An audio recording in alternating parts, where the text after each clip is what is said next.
apa sistem ini berapa puluh triliun habis dalam 1-2 hari dari negara maupun dari tokoh-tokoh politik masing-masing. Ya kan? Saya lihat negara-negara kita, tetangga kita efisien. Ya, Malaysia, Singapura, India. Sekali milih anggota DPRD, sekali milih, ya sudah. DPRD itulah yang milih gubernur, milih bupati. Efisien, nggak keluar duit. Banyak ketua umum partai di sini, sebenarnya kita bisa putuskan malam hari ini juga. Gimana? Kan mulai keluar lagi ide-ide anehnya. Ini bercandaan kita selama ini yang bilang, ayo jangan lupa nyoblos, jangan golput, karena bisa jadi ini nyoblos terakhir kita, pemilu terakhir kita. Nah ini statement Prabowo menuju kenyataan bercandaan itu. Wah kacau. Gini, kalau kita misalnya ngebahas soal kepala daerah dipilih oleh DPRD lagi, persis kayak zaman Orde Baru dipilihnya oleh Presiden dan juga DPRD, artinya kita kembali kepada kemunduran. Artinya capek-capek reformasi, mahal-mahal harga darah reformasi, semuanya jadi sia-sia. Ya, sepertinya memang kembali Pak Prabowo bersama Kim Plus berusaha entahlah seperti ingin merusak demokrasi di Indonesia. Mungkin setelah kemarin gagal menciptakan kota-kota kosongnya di pilkada gitu, maka Pak Prabowo ingin kepala daerah dipilih oleh DPRD, dan ini artinya rakyat ya nggak akan bisa mendapatkan pemimpin-pemimpin seperti Ahok, misalnya Anies, Ganjar, Risma, gitu, Pram, yang nantinya mungkin yang ada hanya pemimpin-pemimpin yang mau nurut sama mereka, pemimpin boneka yang hanya mau menuruti kemauan dari ya mereka ini, bukan kemauan dari rakyat. Presiden Prabowo Subianto sempat menyinggung soal sistem politik yang diterapkan oleh negara-negara tetangga, di mana DPRD yang memilih gubernur dan bupati. Hal tersebut disampaikannya kala menjelaskan bahwa perlunya pemikiran untuk memperbaiki sistem partai politik. Pasalnya dikatakan bahwa pelaksanaan pilkada ini menghabiskan anggaran hingga triliunan. Apalagi ada Mbak Puan, kawan-kawan dari PDIP, kawan-kawan partai-partai lain. Mari kita berpikir, mari kita tanya apa sistem ini. Berapa puluh triliun habis dalam 1-2 hari dari negara maupun dari tokoh-tokoh politik masing-masing, terang Prabowo. Sebab demikian, ia menyebut negara-negara seperti Malaysia hingga India yang menerapkan sistem bahwa DPRD yang memilih gubernur dan bupati. Saya lihat negara-negara tetangga kita efisien, Malaysia, Singapura, India, sekali milih anggota DPRD, sekali milih ya sudah, DPRD itulah yang milih gubernur, pilih bupati, efisien, enggak keluar duit, tutur Prabowo. Ia kemudian menilai bahwa anggaran yang dikeluarkan tersebut dapat dimanfaatkan untuk memperbaiki sekolah hingga perbaikan irigasi. Lantaran banyak ketua umum partai politik yang hadir dalam perayaan tersebut, ia kemudian sempat berkelakar bahwa permasalahan tersebut dapat diputuskan malam hari itu juga. Ini sebetulnya begitu banyak ketua umum partai di sini. Sebenarnya kita bisa putuskan malam hari ini juga. Gimana? Tanya Prabowo. Halo, ada pernyataan dari Pak Prabowo Subianto yang melempar wacana agar kepala daerah dipilih oleh DPRD untuk efisiensi dana. Ya, gagasan ini dia sampaikan ketika menghadiri puncak HUT Golkar di Sentul, Bogor hari Kamis malam yang lalu. Ya, sepertinya ya menurut Pak Prabowo nih, biaya politik pilkada ini terlalu mahal, dan ini juga dirasakan juga oleh semua partai politik, begitu kata beliau. Ya, sepertinya memang kembali Pak Prabowo bersama Kim Plus berusaha entahlah seperti ingin merusak demokrasi di Indonesia ini.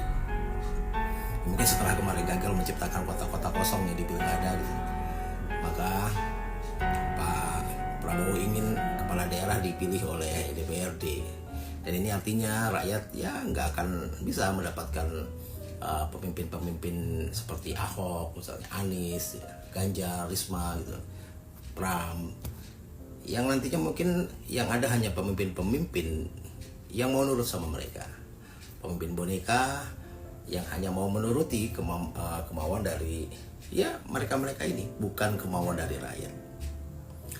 Nah, nantinya para kepala daerah, calon kepala daerah ini tidak akan lagi mencari simpati rakyat, tapi simpati partai politik. Dan ujung-ujungnya bansos yang harus mereka berikan, amplop yang akan mereka berikan pasti akan jauh lebih besar sih.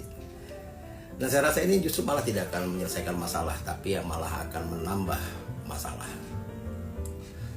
Ya tapi kalau memang cuma mengenai dana ya alasannya karena uang gitu, money politik ya, maka harusnya aturannya lah yang diperketat, Bawaslu-nya diperkuat. Aturan pilkada dilarang menggunakan bansos, amplop, lalu alat peraga yang berlebihan, lalu jika ada pelanggaran hukuman ditegakkan, Bawaslu-nya diperkuat, KPU-nya yang jelas. Ya perbanyak debat, diperpanjang semua debat di stasiun TV biar rakyat tetap memilih dengan alasan kualitas, bukan malah merusak hak rakyat untuk memilih langsung pemimpinnya. Kalau kita perhatikan ya, wacana ini pertama kali sudah digulirkan Gerindra sejak tahun 2018 di DPRD, namun gagal ya karena tidak disetujui DPRD DKI.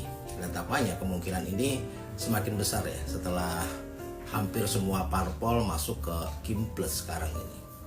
Dan sekarang digulirkan secara nasional. Ya, sepertinya kita harus benar-benar mengucapkan selamat tinggal demokrasi dan selamat datang New Orba. Salam. Nah kan mulai keluar lagi ide-ide anehnya. Ini bercandaan kita selama ini yang bilang, ayo jangan lupa nyoblos, jangan golput, karena bisa jadi ini nyoblos terakhir kita, pemilu terakhir kita. Nah ini statement Prabowo menuju kenyataan bercandaan itu. Wah kacau. Gini, kalau kita misalnya ngebahas soal kepala daerah dipilih oleh DPRD lagi, persis kayak zaman Orde Baru dipilihnya oleh Presiden dan juga DPRD, artinya kita kembali kepada kemunduran. Artinya capek-capek reformasi, mahal-mahal harga darah reformasi, semuanya jadi sia-sia. Apa argumen yang mau dipakai kepala daerah dipilih DPRD? Satu doang kan, biaya politik yang tinggi. Dan biaya politik tinggi itu nggak bisa dong disimpulin serta-merta hanya karena pemilihannya melibatkan rakyat. Jangan lupa Undang-Undang Nomor 32 Tahun 2004 yang salah satunya menyoal kepala daerah boleh dipilih langsung oleh rakyat, itu awalnya kan muncul karena ada yang namanya kandidasi buying, atau dulu para calon kepala daerah ini banyak nyogok anggota-anggota DPRD supaya dia bisa jadi kepala daerah. Ada asal muasalnya, tetap kan ada biaya politik juga dan ilegal juga. Itu mah lebih ke memindahkan politik uang yang tadinya terbuka buat publik, masalahnya terbuka buat publik, jadi tertutup di ruang-ruang rapat anggota dewan.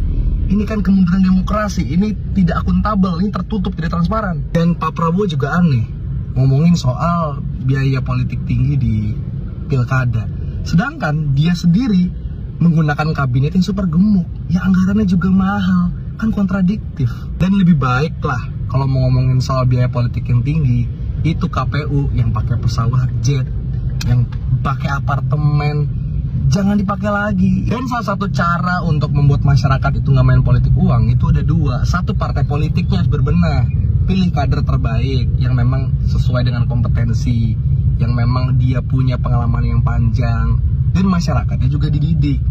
Kalau misalnya partai politik ikut menyuburkan politik uang, ya ini mah ujung-ujungnya sebenarnya masyarakat cuma menerima masalah yang dikasih oleh elit. Tolak usulan kepala daerah dipilih oleh DPRD, karena kalau ini terjadi nggak akan ada yang namanya Joko Widodo, nggak akan ada yang namanya Ridwan Kamil, nggak akan ada yang namanya Ganjar Pranowo, nggak akan ada yang namanya Hovifah, nggak akan ada yang namanya lain sebagainya. Jangan sampai kita malah mundur kembali ke arah Orde Baru dan Pak Presiden ke-8 lah yang kita sebut sebagai literally Little Soeharto.